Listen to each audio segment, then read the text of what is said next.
I'm Paige, 31 years old. I work in the business promotion department at an up-and-coming IT company. We focus on advertising and public relations for various aspects of business strategies, which is very rewarding. While I work hard in the office, I actively participate in cross-industry networking events where I have the opportunity to meet executives from major companies and discuss business strategies and company visions. I also get to learn basic business management and legal issues from accountants and lawyers. It's very stimulating. It's a great opportunity to expand my external network for my role in the company. Sometime after I started attending these events, there was a newcomer. His name was Drew. He was the same age as me. He was very friendly and approachable when we met for the first time. He had as much enthusiasm toward his work as I did, and we hit it off immediately. Soon, we started having dinner and going on dates. About 6 months later, he proposed to me suddenly. From that point on, it was fast, and we're now in the final stages of wedding planning. We're both in our 30s, and we don't need to wait for any longer to get married. I focus on my work right now, and we understand each other. I have a lot of respect for him, and frankly, I didn't want to miss my chance to get married. So we agreed that we would focus on our professional lives even after getting married. On the wedding day, I grew up in a single-parent household with no siblings. My dad passed when I was little, and my mom raised me as a single mother. I always had a strong desire to support her in the future. That drove me to work even harder. The reason I chose the IT industry and to keep coming to the cross-industry network meetings is, of course, to enrich my professional life, but also for this long-term plan of mine, to make my mom's life easier. My work is stable now, along with my income, and Mom often said that if only I could find a future husband.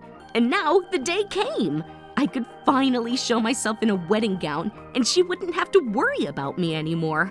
I was overwhelmed, but this very important event for us turned out to be a nightmare. Before the ceremony, our families and relatives gathered in a room to meet each other. Our parents didn't have a chance to officially meet before, and Drew's parents said something unexpected. I started. Hello, everyone. Thank you for gathering here for Drew and me. I hope you all have a good time today. I'm Penny, Paige's mother. Nice to meet you all. Oh, is that all from your family? Yes. Of course. You grew up in a single-parent family, right? Yes? Is something wrong? Of course they knew it. They just had to announce it in front of all the relatives. But I had nothing to feel embarrassed about. I was confident, actually.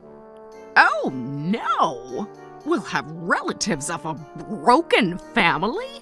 Unbelievable! Our precious son is getting married into someone from a broken home.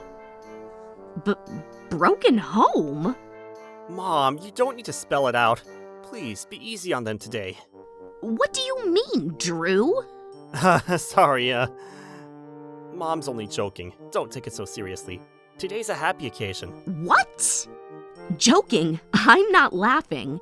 Do you not know the difference between a joke and an insult? I couldn't look at Mom, who was looking down. They were obviously not happy with our family, and Drew took his mother's comment like nothing. Why did they have to say that on our wedding day? This incident completely shattered my happy mood. I started worrying if I could ever get along with them. The ceremony began, and I sat at the head of the table, still feeling uneasy. After a while, a couple of my invited friends came up to me and said, Paige, are you on good terms with your mother-in-law? Why? She stopped by our table and said, Thank you for being friends to my daughter-in-law, even though she's inconsiderate and hopeless. That's unbelievable, isn't it? What? Are you serious? Now that she's part of our family, I'll rediscipline her. That's what she said. No kidding. Then she moved on to the next table and said the same thing. What the hell is she doing? Does she have to badmouth her daughter-in-law on her wedding day? Was that her plan? I couldn't believe it, but it didn't end there. While I was quietly dumbstruck, she went around all the tables and then walked up to the stage and grabbed the microphone. Ladies and gentlemen, I'm Ethel, the mother of the groom. Please lend me your ears for a few minutes. It's a surprise speech from me. What is she doing? We didn't plan that. What's the big deal? She's my mom. She just wants to say a little something, that's all. No, we planned everything. She can't just go up on the stage like that. But she started making a speech on her own, disregarding everything. The MC and the venue staff were confused as well. Again, I'm Ethel, the mother of the groom, Drew. Go, Mom! Hey! Love you, Drew. I'm feeling encouraged. Thank you, everyone, for coming here on this special day for my beloved son. Drew always excelled in school, got into one of the top universities in this country, and has had a successful career with a leading company. Oh no, she started. I looked around and the guests seemed bored by it. They were silent and cringed, except Drew's father, who was all smiles. I started recording her speech because I knew enough about what I was supposed to do at this point. Thanks to the lawyers I met at the meetings, I was armed with the right knowledge. Everything was smooth sailing up until this point. Well, as you all see, he made the wrong decision. He could have had any nice lady for his bride from a good family, but he chose one from a single-parent family. Furthermore, their business is unknown. A new company with an alphabet name. What's gotten into him anyway? I was disappointed and sad every day. The guests started to make noise. I was trembling with anger. Mom looked anxious. Only Drew and his father were smiling. The room was filled with the chaotic air, but Ethel showed no sign of stopping. This woman was successfully talking him into marriage. My son is, as you see, very desirable. But what can I do? When my precious son chose someone, I had to accept the fact and face the reality, no matter how dismayed I was. What an unfortunate turn for my family. I'm sure you all agree. If the mother of the bride had some sense, she would discourage her daughter from marrying someone whose family belongs to high society, because we're such a mismatch, and they would only embarrass themselves. But we are generous, peaceful people with big hearts. If my son insists on a girl who was raised by a single mother, even though we don't like it at all and we don't want to accept it, what could we do? But since we're very tolerant people, we will accept you, Paige. Eh? Me? Are you finished? What? Don't tell me you weren't listening. I was busy planning ahead in my mind. What are you talking about? Actually, you gave me so many points I can use for evidence. Yes, it was well said. What are you saying? You're not making any sense. Okay then, I'll make it clear for you. If I wasn't listening to your speech... No, I was making points in brainstorming, so to speak. Eh? In your words, no need to be tolerant. What's gotten into you? See? Everyone is quiet now. I was moved by her speech, but maybe they didn't really understand. No, they're moved. They seemed to be moved and nearly cried. This could be made into a movie. Oh no, we're so out of tune. Now, showtime. I'm canceling this wedding. What? What are you talking about, Paige? I can't forgive the insults to me and my mom. But what I said was all true. It's a freedom of speech. You degraded and humiliated us publicly on our wedding day. That doesn't count as freedom of speech. But everyone was enjoying. Everyone was disgusted. I don't believe you. I'll claim the wedding expenses and damages. You'll see. Wait a minute. It was only a speech. There entered a man. I'm from a law office. He's Sage, one of my guests.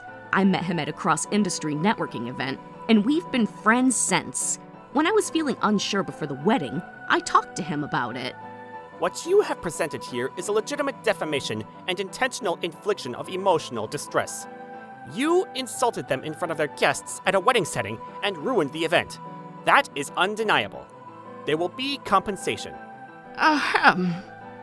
Paige has the recording, which should suffice as the evidence. Also, the venue staff has the video of the entire event. In addition, many guests witnessed the groom's mother slander the bride at every table. Ah! That was a distasteful one we had to hear. Oh, you are... Who's he? If I'm not mistaken, you're Mr. Payne of Payne Industries? Mr. Payne, why are you at my son's wedding? Not for your son. I got an invitation from Paige. I met her through a cross-industry networking event. Oh! Paige has been a key member of our group. She's bright and a hard worker. I have a great respect for her, so I was looking forward to her wedding day. But what a disappointment. I didn't know you and your family were such despicable people. I refuse to do business with the company that has you as a frontman. I'll report this to your company. Please, Mr. Payne, please, reconsider. You, Paige, I'm sorry. Please forgive me. I'll never make fun of your family again, so come on, please. It's too late. You prove that your mother is more important than me, mama's boy. Your family, all of you, hang in there. You'll have a tough one ahead. Well, you'd better be careful what you say, Ishishi.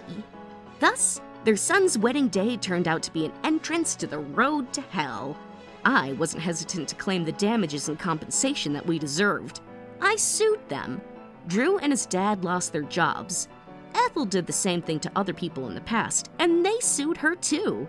Sage, my lawyer friend, came to the rescue, and he had no mercy on Drew and his family in the courtroom.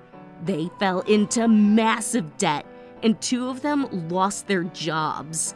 It was snowballing. Drew was a mama's boy, and he was the apple of her eye.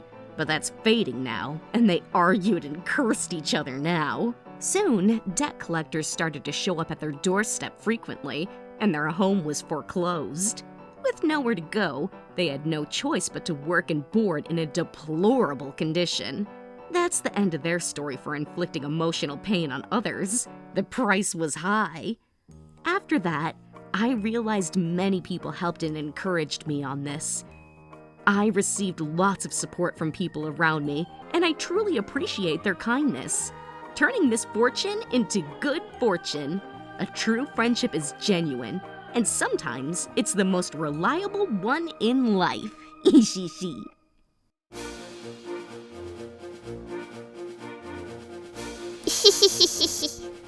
Thank you for watching! What kind of crazy people will we get to see next? Stay tuned for more!